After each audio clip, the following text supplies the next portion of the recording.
আসসালামু আলাইকুম সুপ্রিয় দর্শক, আজকে আমরা চলে আসছি দোকানদার ছাড়া দোকানে। দোকানদার ছাড়া মাছের দোকান। এইখানে আছে বড় বড় খসরুল্লা, বিগ সাইজের খসরুল্লা, অনেক বড় বড় সাইজের খসরুল্লা যা অ্যাভেলেবেল পাওয়া যাচ্ছে না।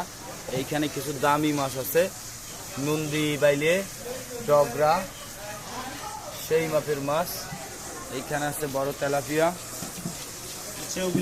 বড় বড় তেলাপিয়া। এইটারে বলে সেও গুলে। মধু মধু ঠিক আছে। হ্যাঁ খাওয়ার সময় হ্যাঁ মনে করেন যে খাওয়ার সময় যদি ধরে না থামানো হয়, হ্যাঁ সে থামে না। সে থামে না, ঠিক আছে, ধরে থামাতে গাড়িতে যেরকম তেল থাকলে থামে না, মানে থামতে চায় না। ঠিক আছে, গাড়িতে তেল থাকলে তো ব্রেক দিলেও থামে, কিন্তু এটি মনে করেন যে আপনার ওই কোনো ব্রেক নেই, কোনো ব্রেকই নেই, খালি ধরে থামাতে হবে, চার পাঁচজনে ধরে থামাতে হবে।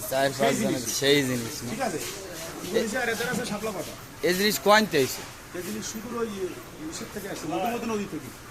তাহলে তো এর মধ্যে সব মধু। হ্যাঁ, ডাইরেক্ট সেই মধু। বেচতেছেন কত করে?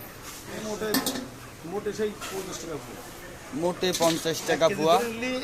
আরো 20 টাকা সম্মানই রাখা যাবে। মধু মধু এই যে কি কয় গুলিয়ে, সেও গুলিয়ে মধু মাত্র 50 টাকা। একটা ঘুম দেবেন ডাইরেক্ট, এক ঘুমে, ঠিক আছে, বোর হয়ে যাবে। কোনদিন ভোর না হতে পারে। ইউটিউবে সার্চ দিছে আমারে, বুঝছেন? কথা বলছি দাবি না, কথা বলছি। থাক ভাই, ভাই আছে, সম্বন্ধ কর।